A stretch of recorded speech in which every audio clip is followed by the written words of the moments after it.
Hi, I'm Genetically Modified Skeptic, and you're watching Atheist Edge.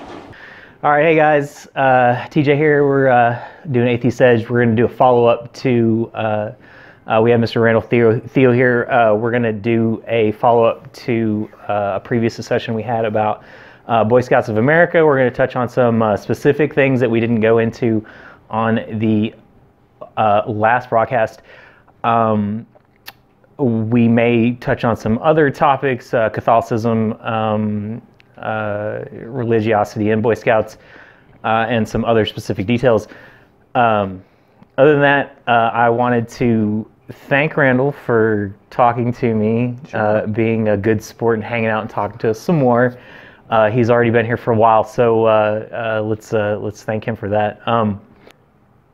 The claim that, okay, the Boy Scouts are not directly subsidized by the taxpayer. Mm-hmm. There is no intentional money that is directed at Boy Scouts of America by the federal government. Right. But one of the things that's usually brought up is, so like say the annual BSA Jamboree, mm-hmm. Which is put on, which is facilitated by military organizations. So some of the numbers that I came across were, okay, so from 1997 to 2001, in paying for like water use, electricity, land usage, and stuff like that, the actual bill charged to the taxpayer in these events was close to $10 million. You're talking about the national jamborees? Right. Yeah, what the Boy Scouts don't take revenue from the government, but they have been known to be the benefactors of sweetheart deals. Right, right. A lot of times cities will rent facilities to them for $1 a year. That's the thing I've heard too. Those kinds of things have certainly happened, and that kind of skirts the thing of, well, we're not actually taking government money, but they're getting benefits from those deals. But that's a double-edged sword. I know some councils, Philadelphia is one that comes to mind. They were having one of these deals for their office, and a lot of organizations got offended by some of the Boy Scout policies, and one of those deals rescinded. Well, they built it into their budget that they didn't have to pay rent.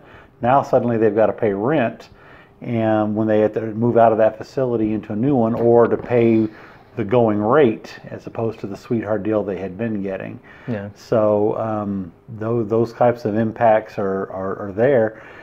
With the National Jamboree, I don't believe that they're held on government facilities anymore. I can't remember the last. I think they were sued. They were Fort A.P. Hill for many years, and yeah, and that was a cost they didn't have to pass along to the Scouts. So they got more people to be able to come because it was cheaper to have, but people got offended by the fact that here we have a military that allows homosexuals to be members, but they're giving access to this organization that does not. How can they do that? So those things slowly kind of whittled away. So where do you draw the line then? Where's the distinction for you between a private club that has the right to free association and where government help crosses the line of making that group not able to restrict its access? It's a fascinating thing. I remember back in the 90s, I ran a Boy Scout camp, and we got a bunch of food from the government. We got a bunch of cheese in particular. I remember we always had more cheese than we could possibly eat. Yeah. That was a big deal, government cheese back then. And we had to pay for that. And by the way, we built all our menus around cheese. Cheese was on every meal that we had. Yeah. And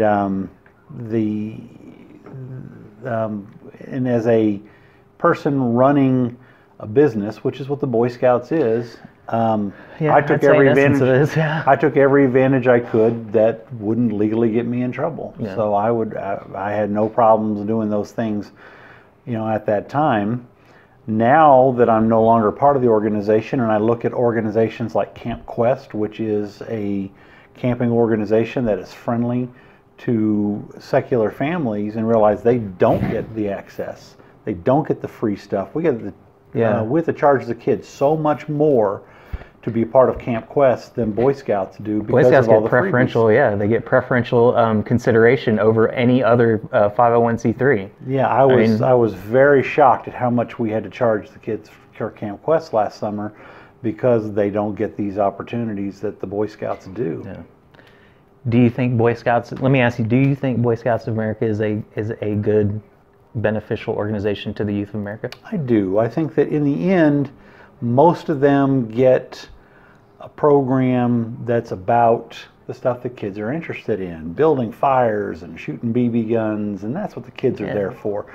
And in the end, that's what the volunteers are there for too. Somebody who wants to preach is going to go to a church. They're not going to go to the Boy Scouts. It goes back to those donors who want to believe the mythology that the Boy Scouts are creating God-fearing citizens. Right. And the organization has to keep putting forth that imagery to keep those donors giving the money.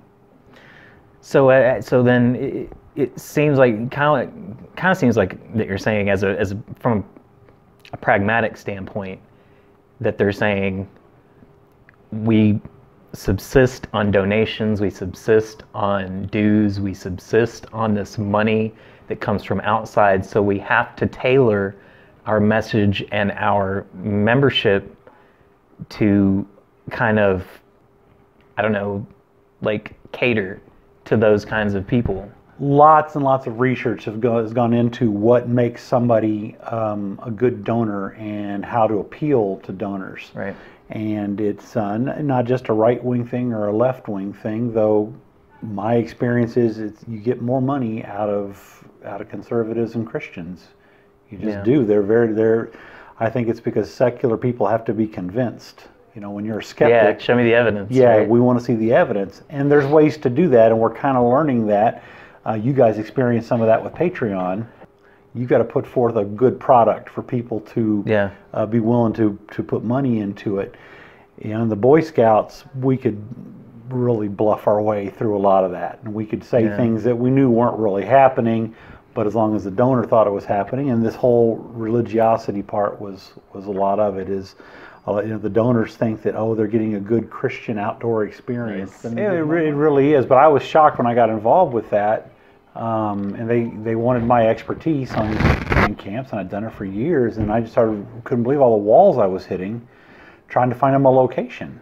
Yeah. Something that's big enough that isn't Christian based, and we finally, they meet at a YMCA camp. They meet at a Christian, which also shows that those organizations are businesses too. They aren't interested in converts. They're interested in the $42,000 check. Well, one of the funny things though is when you mention that is I think that dovetails with like Catholicism, is that the Catholic Church wanted some guarantees from the Boy Scouts early on because of the YMCA bringing scouting really and making it prominent in the United States. They wanted some guarantees that it wouldn't be an expressly Protestant organization, and the Catholic Church poured bucket loads of money into ensuring that scouting wouldn't become a sectarian. It probably you're absolutely right. You probably would have been a Christian organization aimed towards evangelicals had the Catholic Church not done what they did, and the YMCA had a bit of a role in that as well. But it's surprising how invested the Catholic Church was in the early days of it. And when I found it ironic when these bans started getting lifted, that suddenly the evangelicals and Catholics were buddies in attacking the Boy Scouts for changing these bans. It's like, okay, in between you hated each other. Yeah, but now you're best friends because you have a common enemy. The enemy of my enemy is my friend. Right, yeah. And that's why I think it's kind of more pragmatic than anything. I don't really agree that it's as religious as it is political in some ways, but I mean, are we talking about the Boy Scouts or the Catholic Church? Well, I mean their interaction with the Boy Scouts. I mean, but it's interesting. One of the things that really the early signs that I might not be a believer was when I first joined the profession of the Boy Scouts, and they handed me a box of cassettes. And every cassette said how to talk to a Baptist minister, how to talk to an Episcopal minister, how to talk to a Catholic priest. Wow. So as I would I was in a rural area, so as I would drive somewhere, I'd pop in a cassette, and it would give me all the right verbiage and everything to say when I got to my meeting with these people. Mm-hmm. And I found out I was good at it. I could go in there, and by the time I got to that guy's church, I could talk like a Baptist. I could talk like whatever it was. And that just put in my head, there really isn't a whole lot of difference here. They all operate the same.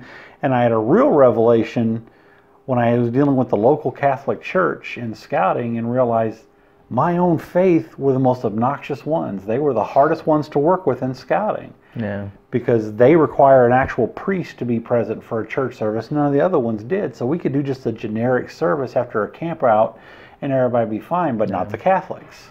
They would be mad and they would pack their stuff up. So we'd be try to have this church service for all the other scouts while the Catholics are banging all their pots and pans to pack up and leave because we didn't find them a Catholic priest to come out and put on service. You weren't humoring them in their circumstance. Yeah. And it's they never saw the irony of, you're the Catholic ones, why didn't you bring a priest with you? Why did you expect us to have a priest for you? Yeah. That was something I remember dealing with in my early career. Are the higher ups, are the people who make decisions in the Boy Scouts of America, are they biased against atheism? Yes, they absolutely are. I think that a lot of broke ranks on the homosexual issue, and I won't name names, but there were some people in the organization who ended it by saying enough is enough. You're familiar with some of these people. Yes. There's some interesting stories as to how all that happened. It got to that. It was ultimately the decision of the top people professionally in charge. Donors and supporters aside. Yeah, donors and supporters aside, they saw a big picture too. They realized that this organization is not going to be around in 20 years if we don't make some drastic changes. Yeah. Now, did they tell me this? No, they're not going to say these things out loud. But I will tell you this, the top guy in the organization professionally at the time of the gate decision had to have a bodyguard for a while. Wow. Because he was getting death threats. So there is a top cop out there. There's a top guy. There's a hierarchy. There absolutely is. It's not by committee. There's a structure. There is. Okay. And I actually had a conversation with him at one point when the gay decision came down. The first one about lifting the ban on gay youth, and I said, "Why didn't you just make the call?" Yeah. And he scoffed at that and said, "No, it needed to be the whole organization. We needed to make this as a group." It was political. Well, by the time the second decision came around, that was gone, and he made the call. Yeah. Well, a very small committee made the call, and then when the trans thing came down, it was even shorter. So they learned to not put the organization through so much strife with these decisions. And the other fascinating thing, when it happened, we were really bracing ourselves because we thought, wow, all these people are going to leave. All these people are going to quit. It was a very vocal minority, and most of them came back. Yeah. In the end, even in the very large council I was in while it was happening, only a handful of people left and stayed away. People who are non-theistic or non-believers in deity. I know of a handful of non-believers within the organization, and they're not high up, and they are very quiet about it. Right. And I'm talking about more people in the middle. I think there's lots of atheists that are members, and they just, I get questioned all the time on Facebook of, hey, I want to put my kids in Scouts, we don't believe, can we do this? And I tell them what the official stance is. Right. And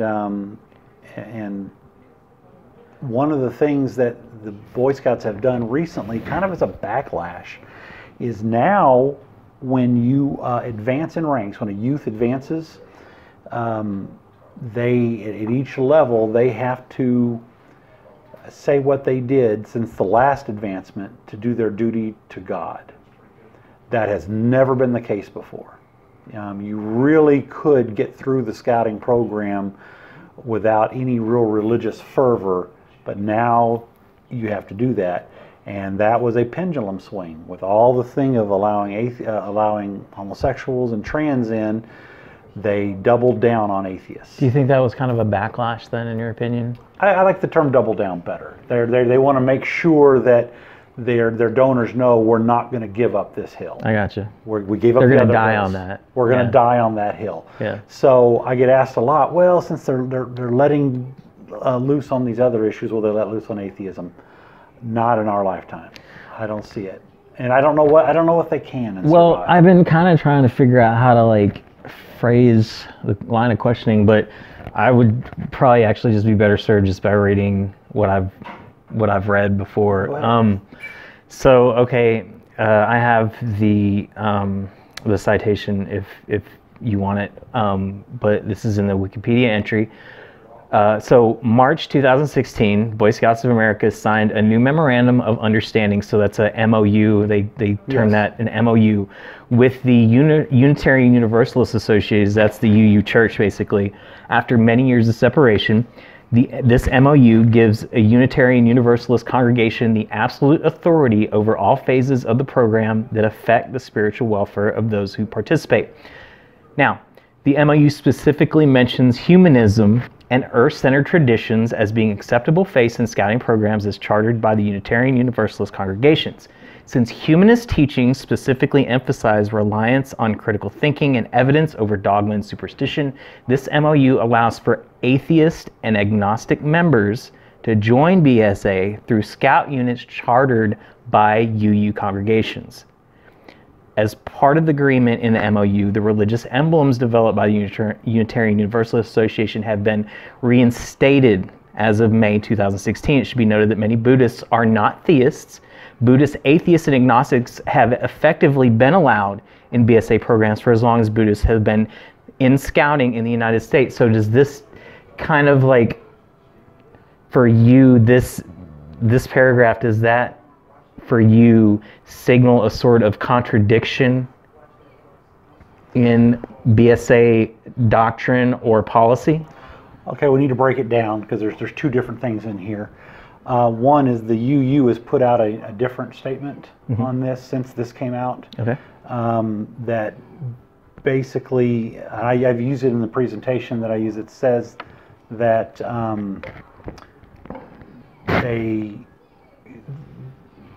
they acknowledge that they now have a relationship with the Boy Scouts, but to be a scout in the UU, you have to not only follow the UU guidelines, you have to follow the BSA guidelines. Okay. So you cannot be an atheist in UU and be an atheist in the Boy Scouts. It took a lot of deciphering of it. Right. But there's an actual statement. We can look it up if you want. It makes me wonder, though, so is it the difference between being an avowed and known atheist as opposed to being understood that if you are a part of the UU, you may be an atheist, yet you're still allowed in the Boy Scouts? If you are in the Boy Scouts, and you would still have to go through that criteria of saying what you did to do your duty to God. Yeah. So that's why that's there. Right. Buddhism is a different issue. A lot of Buddhists are atheists. A lot of Buddhists are atheists, and they are, and just the Buddhist belief system is not really a religion. You know, It's more of a philosophy. Yeah. It's more of a philosophy. This goes to the fact that a lot of people in the Boy Scouts just don't understand what Buddhism is. Yeah. This contradiction was brought to me. I remember going to a training back in the early 90s, and a national guy from the PR division came and spoke to us and pointed out this contradiction that we got atheists in scouting. Yeah, and they're Buddhists. Buddhists. That man no longer worked for the organization a month later. So they got rid of him just because he pointed out an inconvenient fact. I don't know if that's exactly why, but it was somewhat interesting Yeah. that he said something kind of controversial. Kind of coincidental, yeah. And I remember being in the room and everyone in the back's kind of scrambling when he says this. And it was kind of like, it's not that they're saying it isn't true, but it was clear that this bothered some people. Yeah. And I think they've built some verbiage in because there's lots of Buddhist scouts out there, and there always have been. But the organization just didn't understand what Buddhism was. Yeah. And they didn't want to kick them out wholesale. That is, if you become a Buddhist, that's probably the one path you can legitimately get in.